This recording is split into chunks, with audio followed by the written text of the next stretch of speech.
Hello mes amours! Aujourd'hui comme d'hab je suis trop contente de vous retrouver pour une nouvelle vidéo. Et aujourd'hui on se retrouve enfin pour une FAQ. Ça fait combien de temps que je n'ai pas fait de FAQ? Attendez.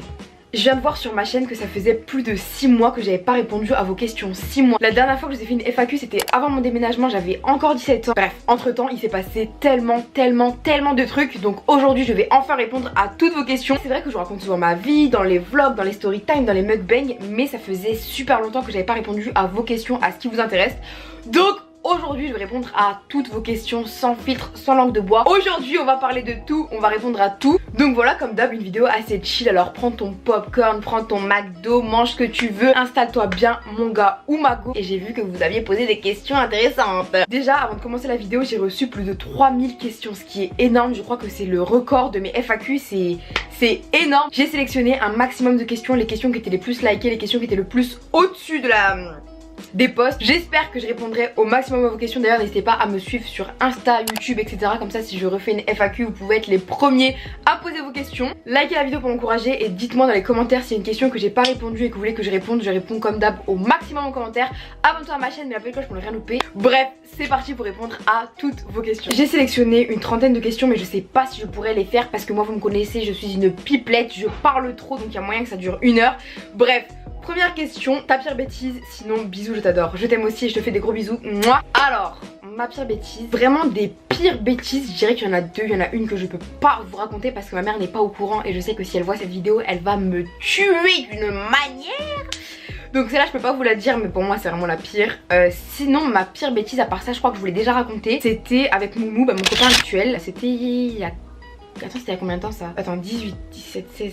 C'était il y a un peu plus de 3 ans. Ouais, j'avais 15 ans. C'était un peu plus de 3 ans, j'avais 15 ans. Et genre, ma mère m'avait autorisé à sortir jusque 23h à côté de chez moi. Déjà 23h à 15 ans, c'était ouf parce que ma mère me laissait jamais sortir la nuit. Et ce jour-là, elle m'avait autorisé, ma copine et moi, à sortir jusque 23h, genre à côté de la maison. Parce que ma copine dormait chez moi. Et en fait, moi j'avais appelé Moumou en secret, donc mon copain, pour venir me voir avec ma copine. Il était venu avec ses potes. Ma mère m'a appelé à 2h du matin parce que j'étais pas rentrée, je devais rentrer à 23h. Ma mère faisait que de m'appeler, elle m'a tué, elle m'a dit tu rentres maintenant.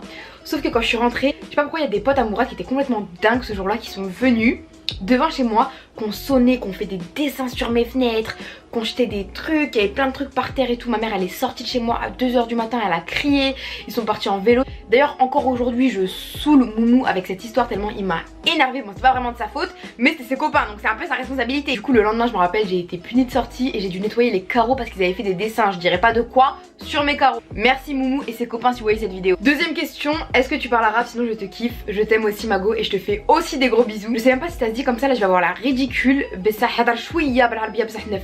C'est-à-dire je parle un petit peu arabe mais je le comprends. Parce que du coup la plus grande partie de ma vie j'ai vécu avec mes grands-parents qui parlent couramment l'arabe. Je comprends l'arabe, genre si on parle je saurais de quoi on parle, je comprendrai etc. Mais pour tenir une conversation en arabe c'est compliqué parce que je fais des erreurs, j'ai pas tout le vocabulaire mais j'aimerais trop me perfectionner en arabe mais c'est pas facile parce que du coup c'est pas l'arabe littéraire genre l'arabe dans les livres, c'est pas le même arabe, je sais pas comment expliquer, genre c'est l'arabe de chez moi, genre l'arabe en Algérie. Et je pratique pas assez, du coup bah voilà, je suis pas terrible en arabe mais j'aimerais tellement me perfectionner. Du coup si vous savez comment apprendre l'arabe algérien sur internet ou quoi, aidez-moi parce que je vous jure je cherche, je trouve même pas comment me perfectionner. Prochaine question, alors c'est quoi le secret avec Mourad pour que votre couple tienne si longtemps? Je crois que j'avais déjà répondu à cette question il y a un moment mais je suis pas sûre, mais dans tous les cas mes façons de penser changent. Du coup je pense que je pourrais faire la même FAQ tous les mois, j'aurai toujours des réponses différentes, je change dans mes pensées etc. Mais alors aujourd'hui si je pouvais vous donner un conseil pour avoir une relation qui marche, déjà avant toute chose je tiens à préciser que le internet c'est internet. Bien sûr quand vous voyez sur internet des couples, vous dites punaise ils sont parfaits, j'aimerais trop voir ce couple là. Quand vous voyez Moumou et moi vous devez vous dire oui ça fait 4 ans qu'ils sont ensemble, la chance depuis qu'ils sont petits. Mais voilà, on a eu des hauts et des bas, des fois on se parlait plus, des fois on se parlait, des fois on était en froid. Voilà, en 4 ans il y a eu des choses qui se sont passées. Et du coup pour moi maintenant, pour qu'une relation tienne bien solide pendant des années, le secret c'est vraiment de laisser vivre la personne. Et là vous allez me dire mais c'est quoi ce conseil? Mais quand je dis laisser vivre, c'est pas genre ne pas lui parler ou quoi. Laisser vivre c'est à dire le laisser avoir ses amis, le laisser s'habiller comme il veut, lui laisser de la liberté et à chaque fois le soutenir. C'est à dire que Moumou par exemple depuis qu'on se connaît, il m'a toujours soutenu. Il me fait pas de remarques, il me laisse m'habiller comme je veux, il me laisse aller avec mes copains, mes copines, aller à droite, à gauche. C'est à dire demain je vais lui dire je me lance dans le rap, je sais qu'il va me soutenir. Demain je vais lui dire je me lance dans la cuisine, il va me soutenir. Demain je lui dis j'ouvre mon magasin de casquettes, il va me soutenir. Genre vraiment, laisser respirer la personne et être son premier soutien. Tu vas la laisser vivre, du coup elle voudra pas partir, elle se sentira pas en prison, etc. Mais d'un côté tu vas tellement la soutenir qu'elle se sentira trop bien avec toi et qu'elle voudra pas partir. Après voilà, je suis super jeune, j'ai que 18 ans et je sais que la plupart des gens qui me regardent, ils ont mon âge ou alors moins. Peut-être que vous allez rencontrer une personne qui sera pas la personne de votre vie et c'est pas grave, ça arrive de se tromper. Faut pas se forcer à rester avec quelqu'un si la relation se passe pas bien.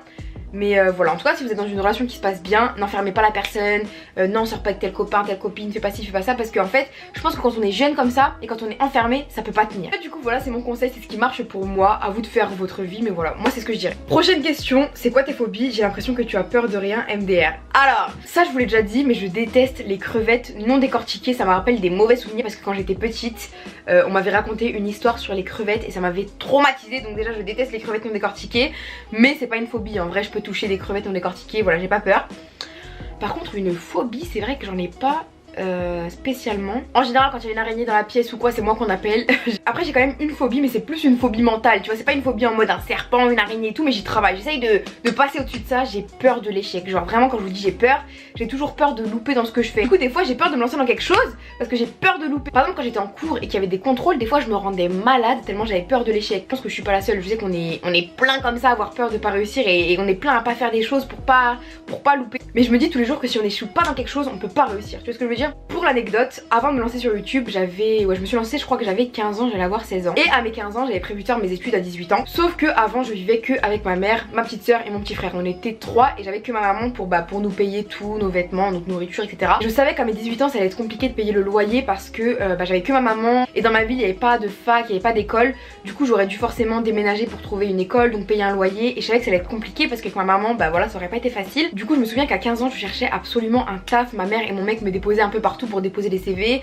J'avais déposé à Decathlon, Go Sport, à McDo. J'avais été refusée partout et j'étais au bout de ma vie. J'étais au fond du gouffre. Je me suis dit mais comment je vais faire pour trouver un appart, payer l'appart, tout ça, j'étais vraiment en panique. Et au final je me suis lancée sur YouTube et à force de persévérer, ça a marché.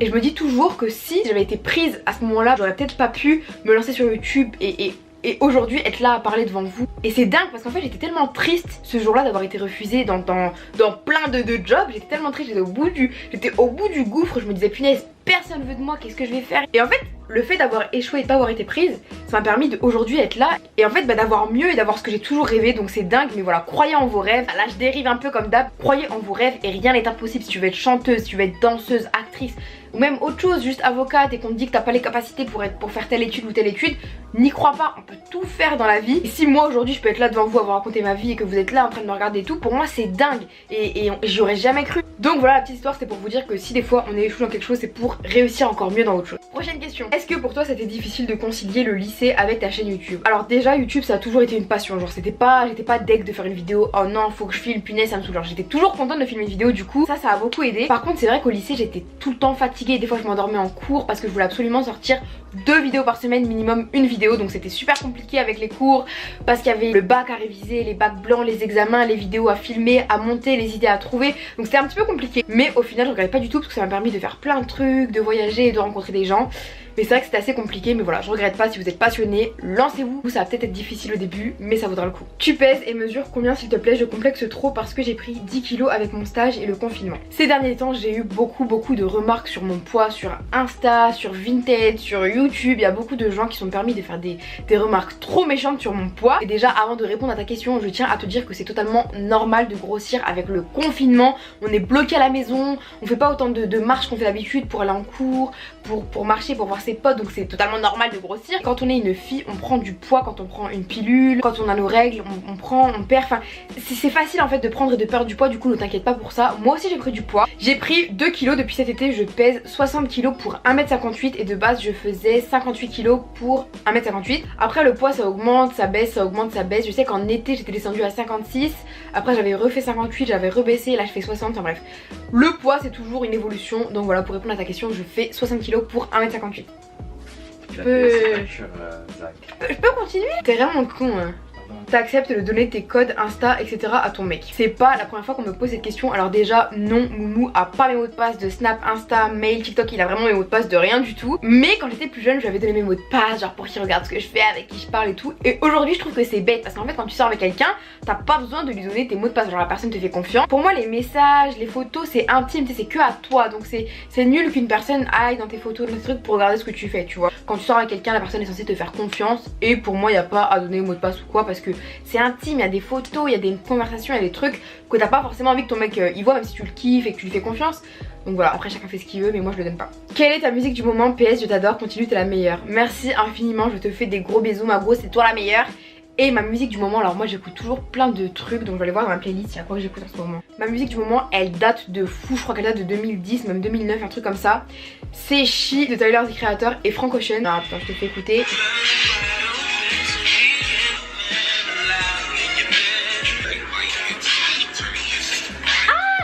En français j'ai découvert il y a pas longtemps. Alors attendez.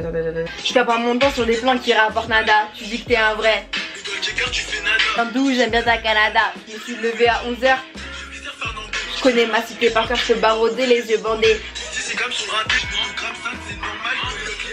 Du coup voilà pour mes musiques du moment version US et français. Est-ce que tu as déjà été déçu d'un influenceur ou d'une influenceuse? Je vais être honnête avec vous, ça m'est déjà arrivé d'être déçu par une influenceuse que je suivais, que j'aimais bien, et le jour où j'ai rencontré, bah ça m'a déçu. Je vais vous expliquer tout ça. Je vais vous expliquer, mais on m'a souvent dit que des fois quand on rencontrait des gens qu'on aimait bien, genre les acteurs, des chanteurs qu'on aimait bien, quand on les rencontre dans la vraie vie, souvent on est déçu. Alors ça c'est faux. Il y a plein de gens que je suivais sur YouTube, des artistes que j'ai rencontrés dans la vraie vie et qui sont juste géniaux. C'est vraiment la seule déception que j'ai eue et pourtant j'ai rencontré plein de monde. Je vais pas vous donner trop de détails sur l'endroit, la personne et tout parce que j'ai pas envie qu'on retrouve qui c'est, parce que je pense que c'est une personne qui est assez jeune et je pense pas qu'elle ait fait forcément exprès. Un jour j'ai rencontré une influenceuse, bon j'aime pas trop le mot influenceuse, crée quelque chose, des vidéos, des photos, on crée des trucs, mais influenceuse je trouve que c'est moche comme mot. Bref, en tout cas un jour j'ai rencontré une influenceuse que je suivais, que j'aimais bien. Je trouvais que c'était une meuf, elle était trop mignonne, elle s'habillait trop bien.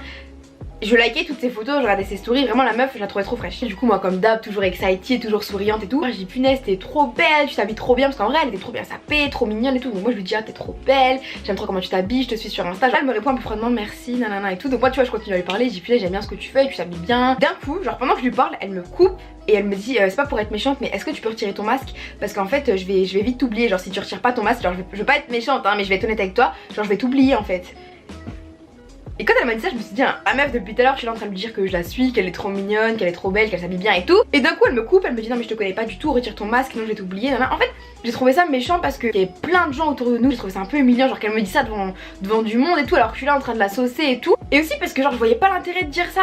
Je sais pas pour vous, mais j'ai trouvé ça un peu méchant. Après, peut-être que c'est juste moi qui ai pris mal la chose, mais j'ai trouvé ça un peu méchant. Et juste après en fait je suis partie rejoindre une de mes copines et ma copine elle parlait avec quelqu'un et la même influenceuse a fait une remarque à ma copine mais qui était pas très sympa. J'ai pas envie de redire la remarque parce que voilà ça me concerne pas, c'était ma copine etc. Mais j'ai trouvé que c'était déplacé de faire cette remarque là devant autant de gens, surtout que ma copine elle est timide et tout, du coup ça m'a fait un peu de peine. Elle est super jeune, peut-être qu'elle s'est pas rendu compte que c'était un petit peu gênant ou quoi, donc voilà je lui en veux pas. Mais voilà en tout cas pour ma pire rencontre, et c'est la seule mauvaise rencontre que j'ai eue. Je crois pas avoir eu de mauvaises rencontres dans le milieu de l'influence. C'est vrai qu'on dit souvent oui c'est un milieu malsain, il y a que des serpents, il y a que alors que pas du tout. Quand je vous dis j'ai rencontré mais que des personnes formidables, mais des personnes que je kiffe de ouf, je les appelle souvent, on s'envoie souvent des messages, mais j'ai rencontré vraiment que des bonnes personnes. Prochaine question, ta vision de toi dans 5 ans. Moi faut savoir que avant je faisais trop de projets, genre je me disais ouais faut absolument que dans 10 ans j'ai ça, que dans 5 ans j'ai ça, que l'année prochaine il se passe ci, ça. Et en fait je me suis rendu compte que la vie elle est tellement imprévisible que ça sert à rien de... En fait c'est important de se faire des projets, mais des projets trop concrets, genre dans 5 ans faut que je sois ça, faut que je sois maman, faut que je sois ci, faut pas. Je pense vraiment que quand on vit trop dans le passé on est souvent triste parce qu'on est nostalgique et tout. Et quand on vit trop dans le futur on est stressé parce qu'on se dit punaise il faut absolument qu'il se passe ça. Donc aujourd'hui j'essaye vraiment de vivre dans le présent, de voir ce qui se passe dans le présent. Et voilà, donc je sais pas du tout où je serai dans 5 ans. J'espère que je serai bien heureuse. En tout cas je sais pas du tout. Si on te propose une émission de télé-réalité, quelle serait ta réponse? Ça dépend de l'émission, ça dépend c'est sur quoi. Si c'est un truc genre l'île de la tentation etc, je sais que ce sera non. Mais si c'est un truc cool qui pourrait me plaire, franchement pourquoi pas, il y a moyen. Faut voir c'est quoi, parce qu'il y a plein de trucs que je voudrais pas faire, mais un bon programme qui me plairait, ouais pourquoi pas. Si tu avais des enfants, comment s'appellerait-il? Déjà faut savoir que je ne veux pas d'enfants. Bon j'ai que 18 ans, mais même dans le futur, s'il y a bien un truc que je m'imagine pas c'est avec des enfants. Après je sais qu'il y a plein de gens qui rêvent d'être maman et tout, et ça c'est trop génial. Mais personnellement ça a jamais été mon rêve, même quand j'étais petite et tout, je me rappelle que j'ai jamais été trop poupée. Sinon si j'avais dû appeler mon enfant, j'ai toujours dit Nour, que ce soit une fille ou un garçon, parce que Nour en arabe c'est la lumière et je trouve que c'est magnifique. Avant d'être youtubeuse, tu voulais faire quoi comme métier? Avant, je voulais être juge ou avocate. D'ailleurs, en septembre, j'étais en fac de droit, mais ça m'a pas forcément plu. Je me suis rendu compte que j'avais un peu changé dans mes centres d'intérêt et tout. Mais plus tard, je me vois pas faire un métier comme ça. Genre, j'ai pas envie de faire un métier comme ça, genre un métier qui est dans une case, un peu cool, un truc un peu fun. J'aimerais bien faire un truc dans ma vie, mais je sais pas quoi. Donc voilà, je réfléchis encore, je me prends pas la tête. On verra, mais en tout cas, avant, je voulais être juge ou avocate. Est-ce que tu as déjà voulu arrêter YouTube? Oui, j'ai déjà voulu arrêter YouTube plusieurs fois. Je pense que quand on est youtubeur, on se remet tous en question au moins une fois. Il y a pas longtemps, il y avait un petit peu moins de vues sur les vidéos, un petit peu moins de vues sur les stories. Et je me suis dit, peut-être que ça intéresse plus trop ce que je fais, peut-être que j'ai fait le tour, et peut-être qu'ils voudraient que ça s'arrête. Donc il y a pas longtemps, je me disais, bon, peut-être que c'est fini, qu'il faut que je leur dise au revoir. J'ai réfléchi, mais c'est tellement ma passion que je me dis que je veux pas encore arrêter maintenant. Je sais pas quand j'arrêterai, peut-être dans 10 ans, peut-être dans 1 an, peut-être, on sait pas. Je pense que tout a une fin et j'arrêterai vraiment quand ça me plaira plus, que j'aurai plus la passion que j'ai aujourd'hui de prendre le temps de filmer, de trouver des idées, de trucs. Le jour où ça me plaira plus, bah, je vous dirai au revoir. Mais pour l'instant, c'est pas le cas. Où est ton père? Désolée si la question est trop indiscrète, tu ne dois pas du tout te sentir obligée de répondre love you. Je vais être honnête avec vous, au début de ma chaîne, il y avait beaucoup de questions sur mon père et je les vivais assez mal parce que c'était vraiment des trucs méchants du genre ça se voit que t'as pas de père, comment tu t'habilles, comment tu. Et vraiment, je le vivais mal.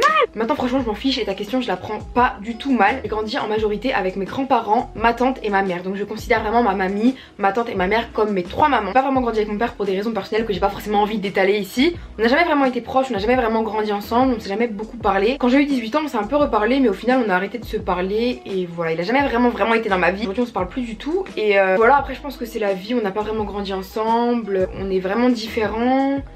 Et voilà, c'est comme ça. J'ai la chance d'avoir ma maman, mon frère, ma tante, mes grands-parents, Moumou, mes amis. Voilà, j'ai beaucoup de gens dans ma vie et voilà, c'est juste qu'on n'a pas... Je sais pas quoi dire, c'est comme ça. Et on me dit souvent des trucs par rapport à ça, comme quoi parce que j'ai pas de père je suis une crasseuse, ou comme quoi les meufs qui ont pas de père c'est des mauvaises filles. Alors c'est pas du tout vrai, ça on me l'a tellement dit, mais c'est pas du tout vrai. On peut ne pas avoir de papa dans sa vie et être une fille bien. En tout cas, moi j'ai toujours vu ma mère se donner à fond pour nous, travailler à fond et être une mère de ouf, et elle m'a toujours encouragée à être aujourd'hui une femme indépendante, à gagner mon propre argent, à pas me laisser faire. Au contraire, je pense que le fait de pas vraiment avoir eu mon père dans ma vie, ça m'a permis de devenir aujourd'hui la femme que je suis et à forger mon caractère. Donc voilà, sachez que si vous avez pas votre père dans votre vie, c'est pas grave. Enfin, c'est pas que c'est pas grave, bien sûr c'est triste et je l'ai mal vécu quand j'étais plus jeune, mais on peut s'en sortir et ça peut faire de vous des hommes ou des femmes de caractère et indépendants. Donc voilà. Pour répondre à cette question. Est-ce que Moumou et toi comptez vous marier et quand? Il y a pas longtemps je suis partie voir une copine et elle m'a demandé pourquoi j'étais toujours pas mariée et ça m'a grave choquée parce que 18 ans. Après c'est vrai que j'ai rencontré une Mourad il y a longtemps, mais c'est pas vraiment dans mes projets de me marier, ça a jamais vraiment été mon rêve de faire un grand mariage et tout. Peut-être qu'un jour je me marierai, même si je suis pas trop mariage, peut-être qu'un jour je me marierai, ce sera vraiment un petit truc avec ma famille et 2-3 proches. Mais franchement c'est pas dans mes projets, j'ai 18 ans, je pense vraiment à autre chose et tout. Après voilà, chacun ses rêves, mais pour l'instant c'est pas encore dans mes projets. J'ai encore plein de questions, mais vu que je raconte trop ma vie, la vidéo va être trop longue. Du coup si vous voulez une partie 2, dites-le moi en commentaire, je ferai une partie 2. Mais là il y a trop de questions et moi je parle trop, donc je vais répondre à une deuxième question. Et si la vidéo vous plaît, je vous ferai une partie 2. N'hésitez pas à me dire en commentaire comment être une bad bitch selon toi. Quand on dit bad bitch, on imagine souvent une meuf avec des longs fossiles, des cheveux lisses, des cheveux bouclés, curly hair, un corps de ouf. Une bad bitch c'est pas ça du tout. Une bad bitch pour moi c'est une meuf qui a confiance en elle, indépendante, qui a pas peur de s'habiller comme elle veut, qui n'a pas peur de s'exprimer, de dire ce qu'elle pense, de dire ce qu'elle veut. Pour moi une bad bitch c'est ça. Si tu sais ce que tu veux, si tu te laisses pas faire, si t'es indépendante, t'es une bad bitch ma go. Si vous voulez une partie 2, likez au maximum cette vidéo, dites-le moi dans les commentaires, posez-moi toutes vos questions auxquelles j'ai pas encore répondu. Abonnez-vous à ma chaîne, mettez la cloche pour ne rien louper, je vous mets tous mes réseaux sociaux sur l'écran. Voilà, ça a été super cool de répondre à vos questions. Je kiffe trop les FAQ parce que je peux vous raconter ma vie, on peut discuter et tout et j'aime trop ça. Donc voilà, je vous fais des gros bisous. Mouah. À bientôt, je vous aime.